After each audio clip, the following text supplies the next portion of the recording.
Right friends, welcome back to News City Glance for 39th week. 19th SAARC summit scheduled to be held in Pakistan is cancelled, and don't forget the secretariat of SAARC is in Kathmandu, and at the same time present chair is Nepal. India decided not to participate in view of Uri attack, that is one point. Then Bangladesh has also decided to withdraw, citing the reasons that there is growing interference in the internal affairs of Bangladesh by one country. Then Afghanistan exited, citing the reason of imposed terrorism on Afghanistan.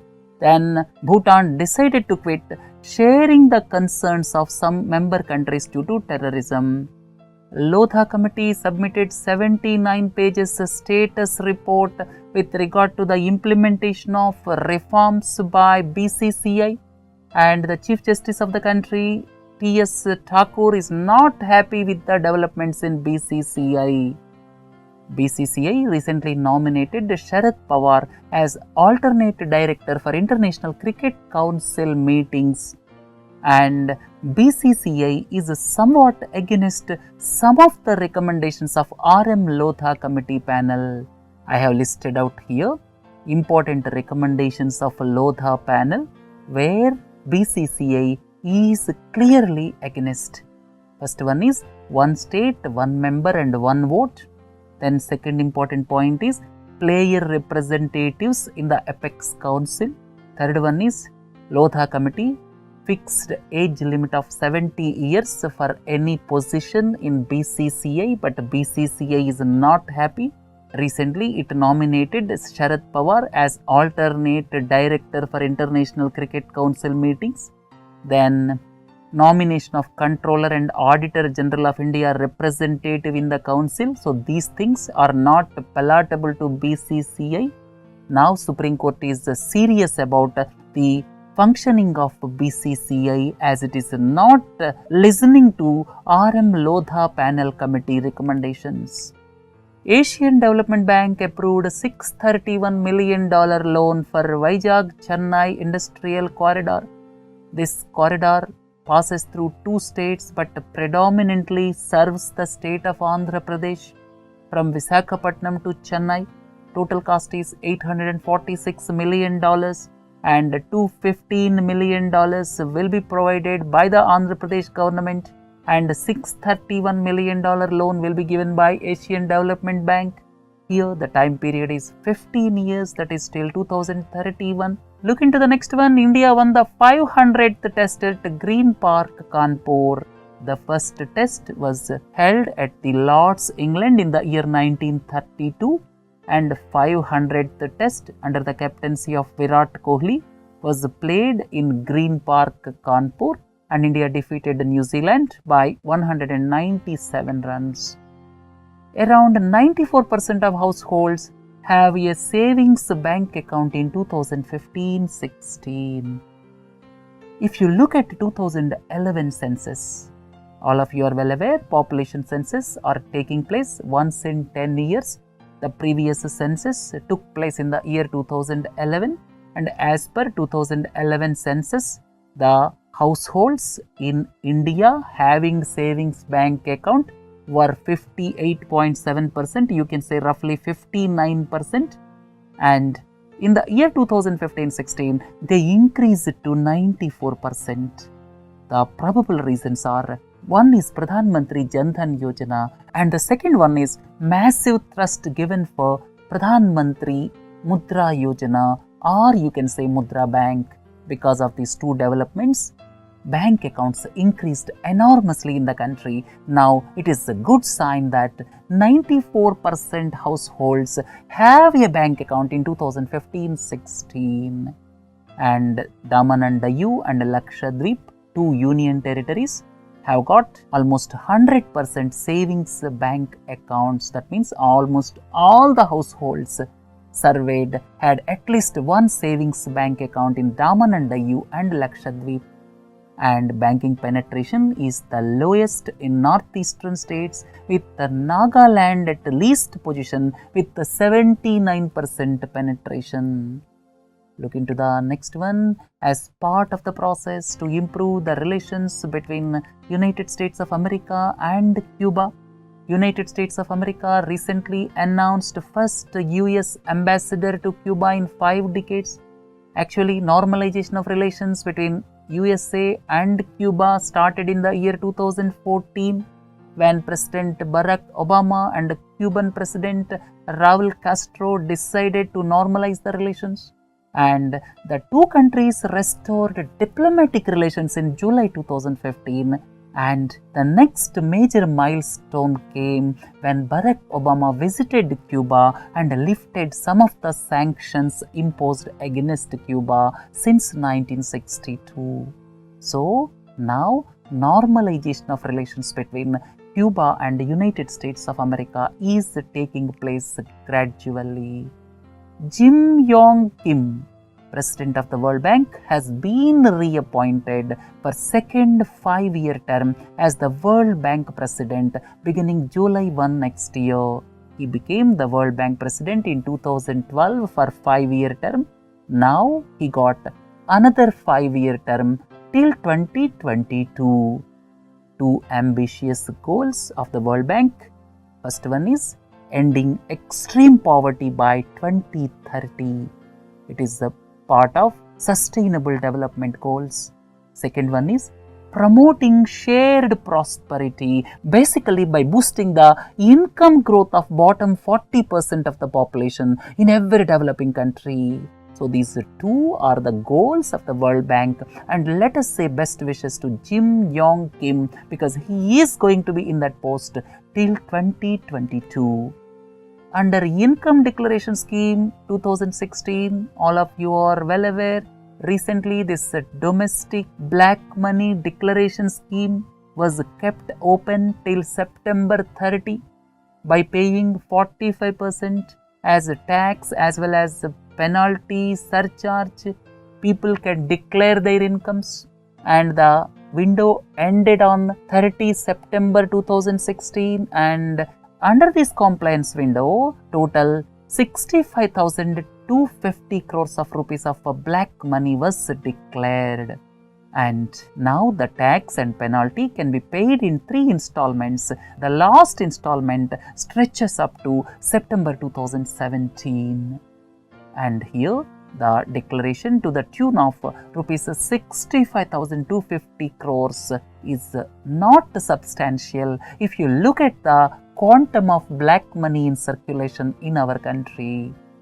16-year-old Indian origin South African girl Kiara Nirghin won the annual Google Science Fair scholarship of $50,000. This Google Science Fair basically invites students to solve the world's biggest challenges by using science and technology. And here, the Indian origin South African girl Kiara Nirghin won the scholarship for her work by using orange peel. She developed a cheaper super absorbent material that helps the soil retain water. That means when the rainfall is less, then this experiment after the implementation will tackle severe drought situation. Right friends, look at the next one. China said its technical hold on India's move to get Pakistan-based Jaish-e-Mohammed chief Masood Azhar designated as a terrorist by the UN has been extended for 3 months. As the permanent member, this China is objecting for the declaration of Jaish-e-Mohammed chief Masood Azhar as terrorist. Look into the next one. China blocked a tributary of Brahmaputra, that is Xiabuku River in Xigaze. We have already discussed last week in Read Between the Lines, so please go through that. Brahmaputra is also called Heirloom Sangpo River in upper reaches, and it originates from Yangtze Glacier in western Tibet. Please don't forget the name of Brahmaputra is Jamuna in Bangladesh and Heirloom Sangpo in China.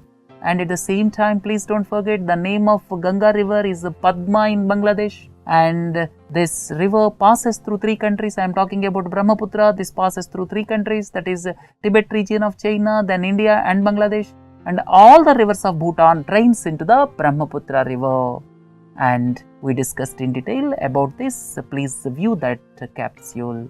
Look into the next one. Government started biggest ever auction of the country's telecom spectrum, and it is one of the biggest disappointments for the government because the reserve price was kept very high and there were no takers for 700 megahertz band spectrum. Right friends, look at the next one. State Bank of India Chairman Arundhati Bhattacharya got extension by 1 more year. Initially, she was appointed in the year 2013 for 3-year tenure. Now, the tenure is extended by 1 more year. There are 2 reasons for this probably. The first reason is to facilitate hassle-free merger of 5 associate banks as well as Bharatiya Mahila Bank with the State Bank of India. That is one point. The second point is to look at the gross non-performing assets.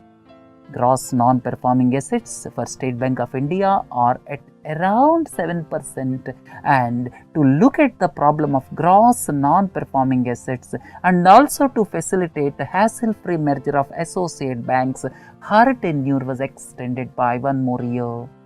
Government celebrated 2nd anniversary of Swachh Bharat Mission. Please don't forget, under Swachh Bharat Mission, during the past 2 years, as per the government's records, 2.5 crore toilets were constructed all over the country. This is one point. Then, government started this Swachh Bharat Mission on 2nd October 2014. And the goal of Swachh Bharat Mission is to make entire country open defecation free by 2nd October 2019. And all the cities and towns in Gujarat and Andhra Pradesh were declared as open defecation free. Right friends, look into the next one. Indian non-governmental organization Swayam Shikshan Prayog. It backed the United Nations Climate Award for 2016, and this non-governmental organization was founded by Prema Gopalan in the year 1989 in Mumbai. It trains women to become clean energy entrepreneurs across Maharashtra and Bihar. United Nations Framework Convention on Climate Change applauded the project for building a rural distribution network of 1100 women entrepreneurs. And these entrepreneurs facilitated access to clean energy, water and sanitation projects. And UNFCCC, that is United Nations Framework Convention on Climate Change, selected overall 13 projects for recognition in the forthcoming UN Climate Summit in Marrakesh, Morocco in November. Please don't forget, next Climate Summit, that is 22nd Conference of the Parties, is going to be held in Marrakesh, Morocco. Looking to the next one, Reserve Bank of India advised banks to ensure that all new card acceptance infrastructure with effect from 1st January 2017 should enable processing the payment using Aadhaar-based biometric authentication also. So, in future, this card acceptance infrastructure to be developed by any bank must have the facility for Aadhaar-based biometric authentication. You may ask, what is meant by biometric authentication? Please look into this slide. Basically, fingerprints as well as iris recognition are known as biometric authentication. Look into the next one. 8 core industries registered growth of 3.2% during August 2016. And more than the figures, what I would like to convey is core industries constitute around 38% in index of industrial production. This is one important point. And the base is taken as 100 and base year is 2004-05, and the statistics are released by the Office of the Economic Advisor, Ministry of Commerce and Industry, And if you look at the weightages, electricity has got highest weightage with 10.32%, followed by steel with 6.68%. This is very important.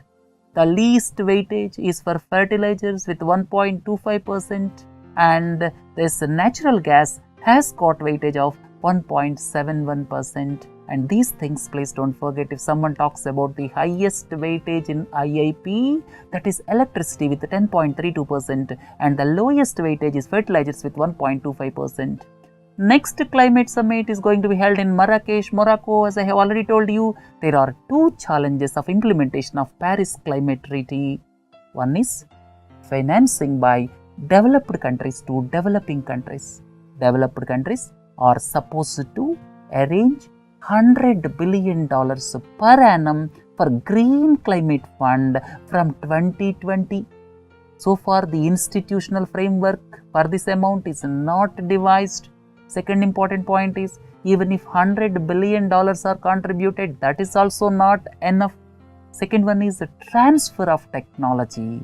When developing countries are required to migrate from fossil fuel based energy to renewable energy, technology transfer is very much essential from developed countries to developing countries without creating objections or obstructions by citing patent rights or intellectual property rights. This is very important point. So please look into this slide. Marrakesh is in Morocco, and Morocco is the country having a coastline of both Mediterranean Sea and Atlantic Ocean. Ministry of Urban Development signed Memorandum of Understanding with Energy Efficiency Services Limited. Energy Efficiency Services Limited basically looks at energy efficiency and promoted by the public sector undertakings under the Ministry of Power. You may ask, what are the public sector undertakings under the Ministry of Power? The public sector undertakings under the Ministry of Power include NTPC, Rural Electrification Corporation, then Power Grid Corporation of India Limited. So these are some of the public sector undertakings under the Ministry of Power. Then EESL will develop overall strategy for taking up energy efficient projects in urban areas so as to reduce the energy costs for delivering services in urban areas. Right friends, look at the next one. Inland Waterways Authority of India signed 3 separate Memorandum of Understandings with the Dredging Corporation of India and Mormugao Port Trust. Inland Waterways Authority of India is under the Ministry of Shipping, very important, and at the same time it is vested with the development of inland waterways in the country, or you can say national waterways. So about national waterways, the country has got 111 national waterways, and these are looked after by Inland Waterways Authority of India. And now to develop this national waterways, Inland Waterways Authority of India signed 3 separate MOUs with Dredging Corporation of India and Mormugao Port Trust. RBI issued instructions to public sector banks to simplify loan processes and disburse farm sector loans speedily. Government is giving more emphasis because government wants to double farmers' income by 2022.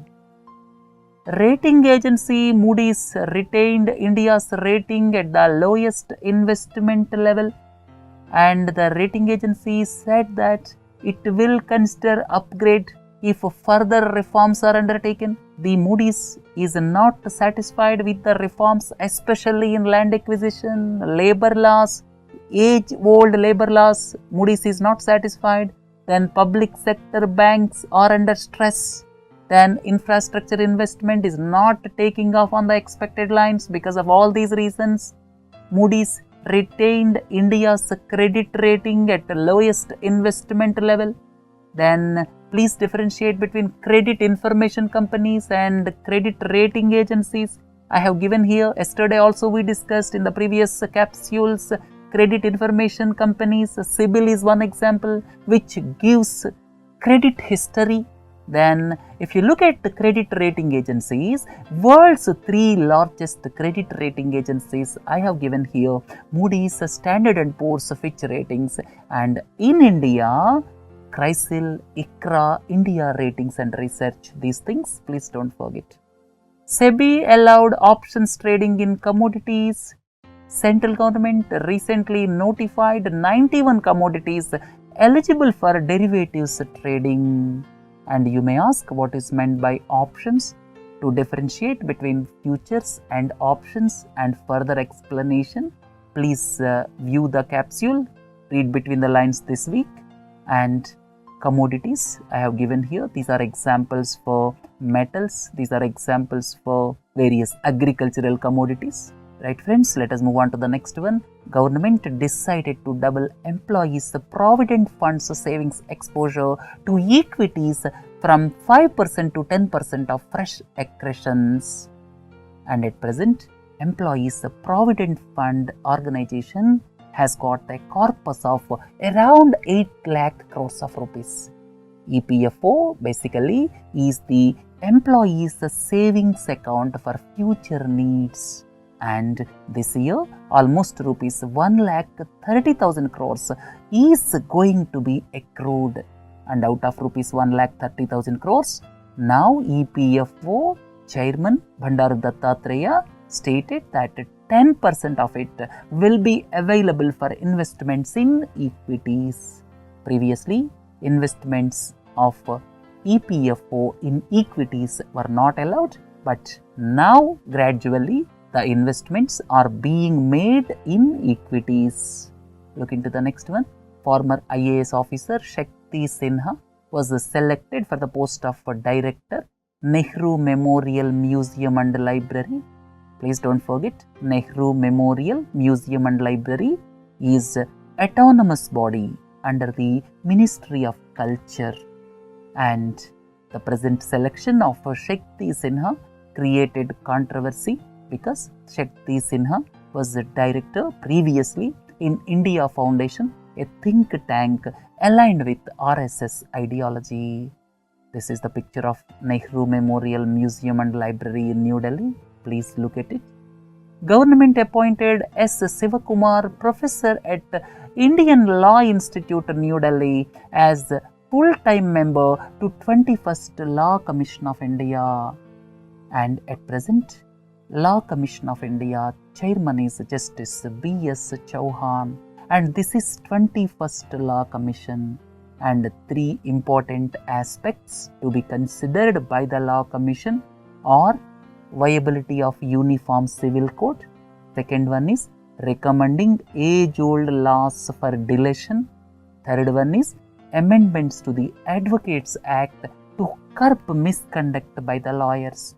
And you may ask, what is meant by Law Commission? I have given details here. Law Commission is basically advisory body to the Ministry of Law and Justice. It is a non-statutory, originally constituted in 1955. The tenure of each Law Commission is 3 years, and the tenure of the present 21st Law Commission started on 1st September 2015. As I have already told you, B.S. Chauhan is the present chairman, and it will have full-time chairperson and 4 full-time members. And main purpose is to undertake the studies and research for bringing reforms in judiciary so as to eliminate delays, speedy disposal of cases, then reduction in cost of litigation, so as to make available justice to the common man at least possible cost. The purpose of Law Commission is there. MS Dhoni, The Untold Story, that was released, and the film was directed by Neeraj Pandey and has been released in 3 languages, Hindi, Tamil and Telugu, and the Marathi version could not be released because of some controversy. In India, 30% of the population are living under $1.90 per day poverty measure. Recently, World Bank released the first edition of Poverty and Shared Prosperity. India constitutes the largest number of people living below $1.9 a day poverty line, and in absolute terms they are 224 million in India. There are 800 million people across the world living on less than $1.90 a day. And the world's extreme poor, if you look at it, half of the world's extreme poor live in sub-Saharan Africa and a third live in South Asia, where India is a prominent country. Right friends, with this let us conclude the news at a glance. Please do join for other modules. Have a nice day. Thank you.